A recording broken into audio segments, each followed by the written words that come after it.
how likely our customers are willing to recommend us to their family and friends. It's actually friends and colleagues. I think it depends.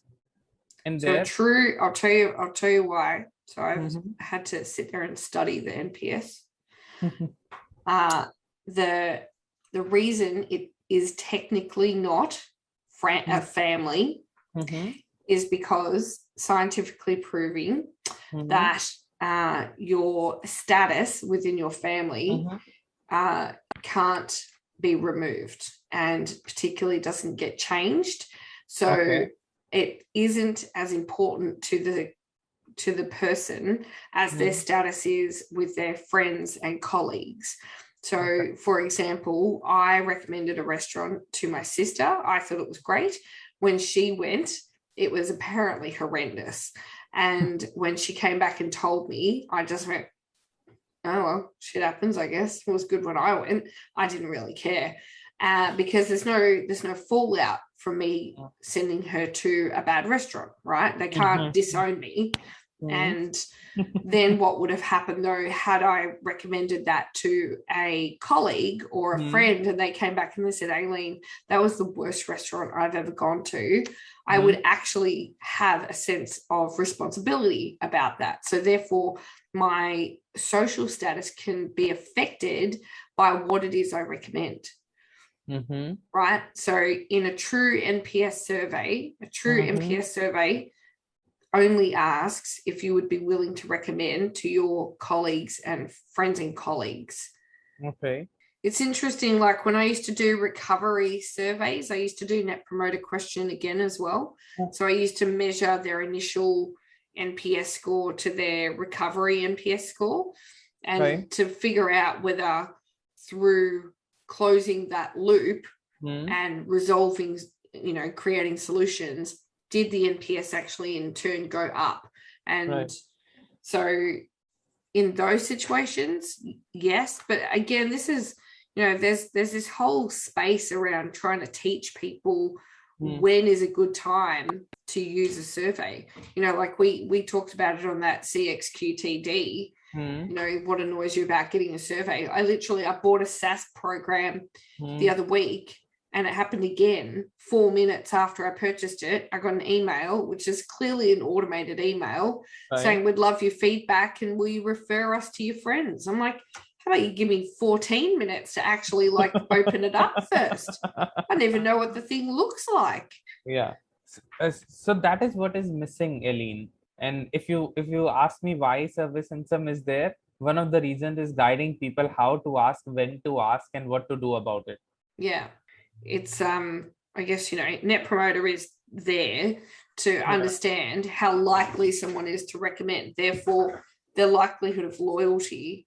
But again, it's I used to run surveys when I was in my old job, and people would say, I'm a 10, and I'm like, oh wow, that's fantastic, and why is that?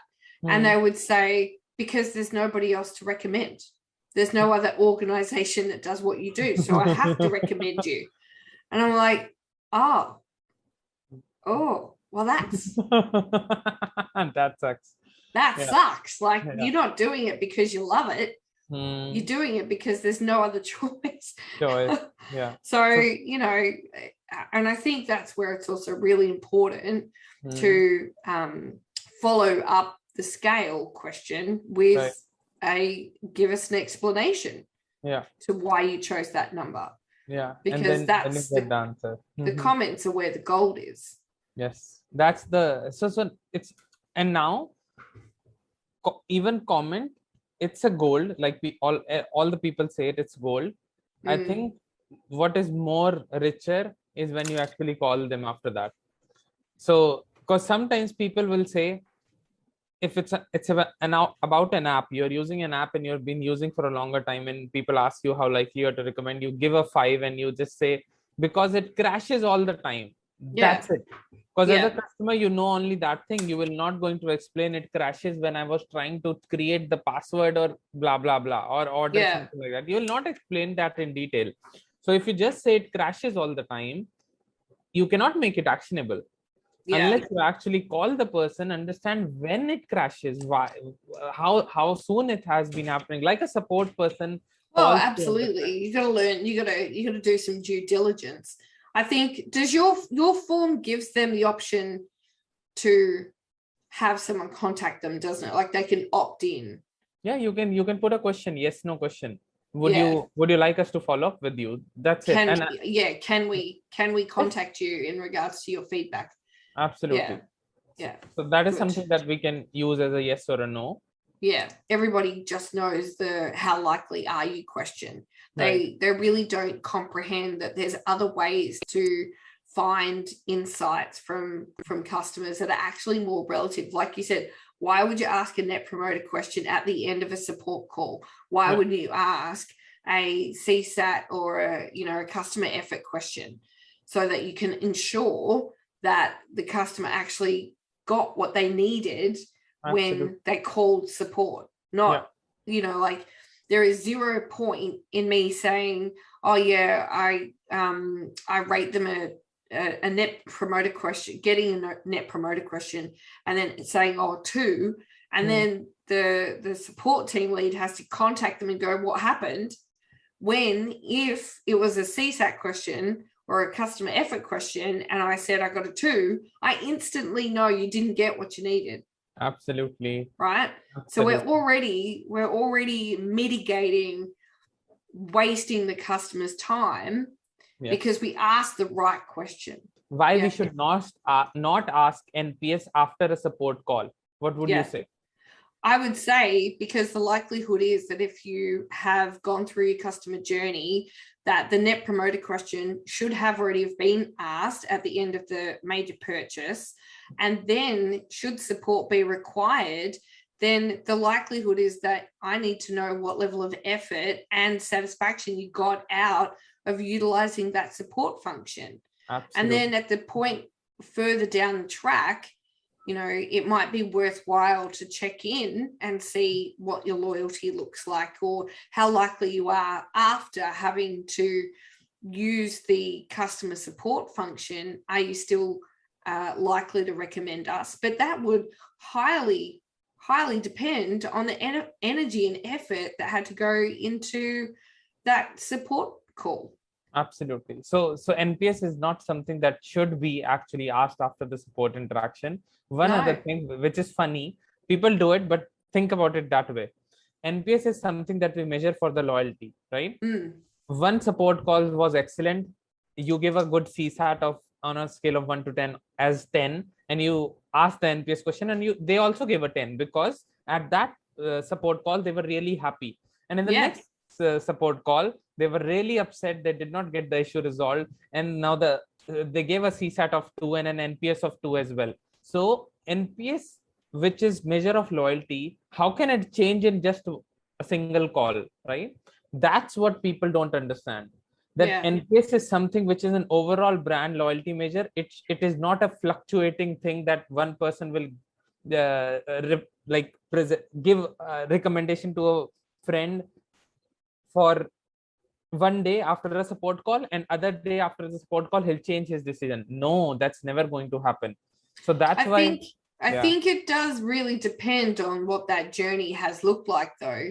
There has been times in my consumer life where I have purchased something, thought it was the bee's knees, and loved it, and then had to use their support functions and found it absolutely infuriating because the product I bought was no longer of any, I couldn't use it without the support of the support team, and they couldn't give me the results I needed. And after using it for a while, I had to stop using it. So I would therefore no longer be recommending that product because such a major touch point is no longer functioning. Right.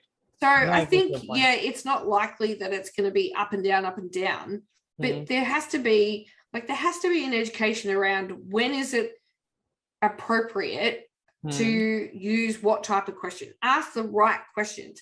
Customers are already getting slammed with surveys left, right, and center, pointless, stupid questions all the time. Right.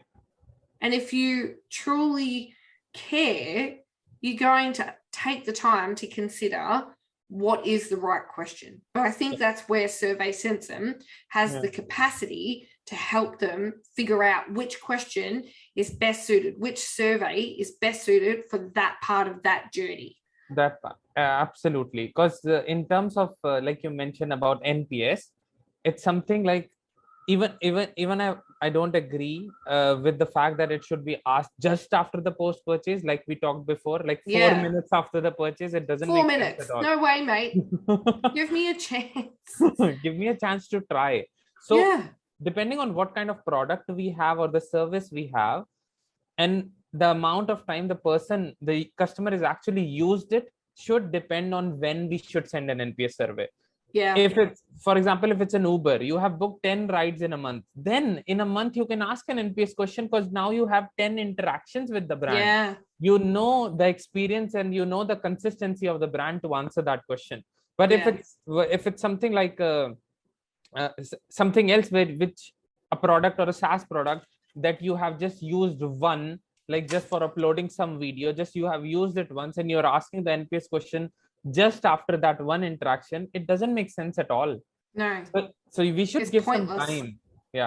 So whenever we decide to pick an NPS survey, it should have some thinking around how many times the person has actually used us or interacted with us. That's what absolutely. But and then also, you know, if they're doing their customer journey mapping, if they're being strategic around those touch points, they should also understand, okay, so this is what's happening in the front end, this is front stage, right? You know, but then this is what's happening in the backstage. So the backstage is we've now collected 10 pieces of information about this customer. We, you know, at the point where they have to contact the support center, we now know that this is the time to ask them, hey, how did that interaction go? And then maybe, you know, if that is warranted, maybe it goes further into the journey that a week later it says, hey, we understand that you utilized our support services. We're just wondering, how likely are you to continue recommending, you know, and if there's something that has the smarts to say, we know that you rated us a 9 last time, or, you know, at least if not, and to tell the customer, we know you rated us a 9, but the data insights from the back end for us to know, hey, I know they rated us a 9. As I said before, you know, I used to do customer recovery surveys where I would call customers that had left negative feedback, not bad feedback, negative feedback, and we had upset them. And so I would randomly call them and talk them through what actually happened, how we can create solutions and work to close that feedback loop. And then at the end of it, we would then send them, a few days later, we would send them an email that just said, sometimes a text message, thank you so much for speaking to us. Here's what actually happened in the end. Here's the result. You know, please let us know, how likely are you to recommend. And it was really fascinating, the amount of people who were so pleased that someone picked up the phone, that someone cared enough to close the loop, that someone wanted to let them know the result of their feedback, to have them feel heard. That nearly every single time the recovery NPS went up. And the response rate would be high as well. I can assure you that, because once you have closed the loop, people would like to respond to you. If they see your message or email, they would make an effort to actually respond. So people always talk to me about how to increase response rates, right? But when I ask them, have you ever called someone who gave a bad or negative feedback? They say no. And when you're not, they're scared. And when you're not listening to them, when you're not letting them know that we are working on it, why would they want to respond? Like, why would they? If I give feedback to someone, some product 2 or 3 times, even if when I gave a bad feedback, nothing happened on it. Why would I respond the fourth time? I'll never do that. And so that means for me, that company doesn't care about my feedback. That's what I would say. So that's how the response rate decreases. Yeah. Most of the brands who don't know what the customer feedback and everything is, they're focusing on just this NPS score because they have heard from people, and Correct. they feel, and as a founder, they feel that NPS is something that we should measure, but they are good at what they do, the technology they are making, or the software or the service that they are doing. But this is something that not every founder automatically knows how NPS works, how it should be done, right? But NPS is so popularized that just people start using it without knowing how to use it. That's where people like you and I come in, actually helping them understand, because it's like, I'm not a marketing person, so I'll need some marketing person to help me out, right? Otherwise I'll never succeed. So it's something like that. A founder, even though I have empathy with them, in this case they want to try stuff, but I feel for them that they currently, not everyone knows how to use this stuff. Yeah, so that's the problem, and that's what just happened with the things that you explained. For them, it was just about measuring feedback. It was never about actually closing the loop. They just wanted to talk to you. They were just asking for your help. And this is where, our friend Stephanie, Queen of Governance and Customer Experience Governance, she would say, there needs to be stronger governance around the way that you search for customer feedback, deliver customer insights. And the reason is because if you don't have a level of process around the way that you go and interact with your customers to learn, because let's be really honest, surveying customers is completely selfish. It's completely selfish, right? It is, as a business, it is completely about me as my business. I want to know if I was so good that you were going to tell everybody about me. Please tell everybody about me, will you? Right? It's completely selfish. So we're asking customers to be selfless in order to help me find out how good I was and if I'm likely to stay in business.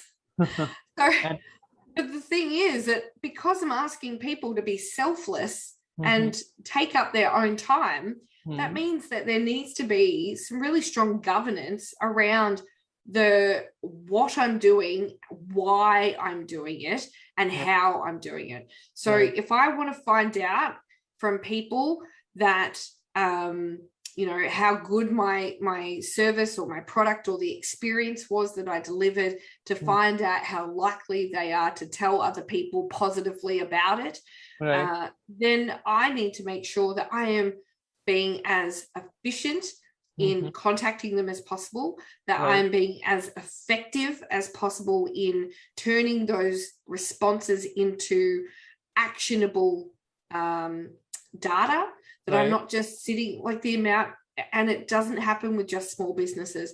I have worked for major multi-billion-dollar companies that collected customer feedback and it just sat on a desk. It didn't do anything, didn't go anywhere. And then eventually there'd be a big enough pile where, depending on the person, they'd either send that into head office because they didn't know what to do with it, or they'd just get a bin and they'd put it in the bin. The data is gone. Data is gone, actually gone. Because there was no process around it. There's no governance. There's no indication as to what happens next. Why do we do what we're doing? Why are we asking customers what they think when all we're going to do is put it in a bin and not listen to it? So if you are asking customers to be selfless, they have to start knowing, they have to know that you are going to do something about their feedback in return. And it might be that, you get like 50% of your feedback comes back and it's, like pretty light as far as responses or insights go. They might have just said, yeah, it's good. Yeah, it's good. Yeah, it's good. Okay, but we don't really know what's good. Well, then you as the owner now need to make the decision. Do you just accept, yeah, it's good? Or do you take the next step? What does your process entail? Right? How do you find more insights without upsetting or abusing that customer's time? But I tell you what, they will happily give their time, like I did, if they know that it's for a good cause, if they know that something is going to be done about it. And the first instance of them finding out otherwise, that you've wasted or not, not being frugal with their time, they won't do it again. They will be burnt. They will see your request for a survey and they will scoff. They'll go, not again, mate. Not happening again. And so one thing that I loved what you just said about that we are selfish when we are asking for feedback. It's actually true, because we are looking for feedback for ourselves. And so there was a time, Aileen, when I thought about taking feedback and just to see that is it good or not. But now it has completely changed. What I'm looking for, if the person responded or not, that's what matters to me. If they responded, what did they say? Even if it's good or even if it's bad, I just want to talk to them, thank them what happened, and just give them one chance that they talk to me. I'm a B2B, right? So I'll just give them, I'll try harder for them to give me one chance to talk to me, because when they do, I'll ask those questions where, for example, if they said they like the product, right? So when I'll go on a call, my questions would be, what are the things that they like? Give me 2-3 things. And I'll ask it that way. Give me 2-3 things that you like about my product. They'll mention 3 things. And then I ask in the end, okay, I know you love it, but still, what are the 2 things that you would want to improve? And that is where they will give me those responses. Even though they were a promoter, they'll give me something to work on. And when I keep on calling 7, 8, 10 people like this, it's more than enough. In a month, you don't need to call so many people. 7 or 8 is enough for a single person. So once you do that and you see that there are some similar things people are talking about, all of them, when I ask about improving, that is something I put in my product roadmap. So how feedback, a simple way of getting feedback can turn into product roadmap, is something that has helped me build the business where I am today. Correct. And that's because you have a level of governance around the feedback process. You understand that it's one thing to ask for it, it's another thing to receive it, it's another thing to understand it, but it's also another thing to show gratitude and appreciation for it. And then to actually do something so that they can see physical change to the way that you do business. And I would also say it can't just be about the product either. And I think that's where a lot of people get stuck, right? So as I said before, I bought a SaaS program and 4 minutes after I bought it, I got an automated email saying, would you recommend us to your friends? And I'm like, I haven't even opened it. And for me, if I was the owner of that SaaS product, I would not be so caring about the product yet, as much as I would want to know, how have you found the experience so far, right? Is the experience so far one that makes it, so therefore it's not actually a net promoter question that I want. It's not a, will you recommend my SaaS product? It's, hey, has it been okay so far to get to this point, right? Has the understanding the pricing structure, has the purchase of the product been okay? Has it been clear enough for you to know that you've got what you need, right? How have you found all of that leading up to this point? You've obviously bought it, and you could read a lot into the fact that I bought it, or you could ask some really good questions, right? And if there was a survey that said, at this point, I found it really easy to find. I found it a little bit complicated to read the instructions on how to activate it, but once I activated it, it was easy to log in. That's it. That's and then that's it, right? And then they're smart enough to know when I log in and start using it. So then maybe it's a case of, right, it's been a week, you've had it. Actually, perfect example. I purchased another SaaS product and I haven't actually used it yet. And Right. I have got emails saying, are you okay? Is everything all right? Are you upset with us? And I think it's hilarious because from a customer experience, right, they're not saying, hey, will you recommend us, all selfish like. They're like, hey, is everything all right? You signed up, but we know you haven't used it yet. Can we help you? So that's a good way of doing it, right? Because they're tracking that you're not using anything. So they're tracking you and just making you feel that, okay, maybe you don't have time right now, or maybe you are stuck somewhere. If you are stuck somewhere, we can help. And if you don't have time, that's okay.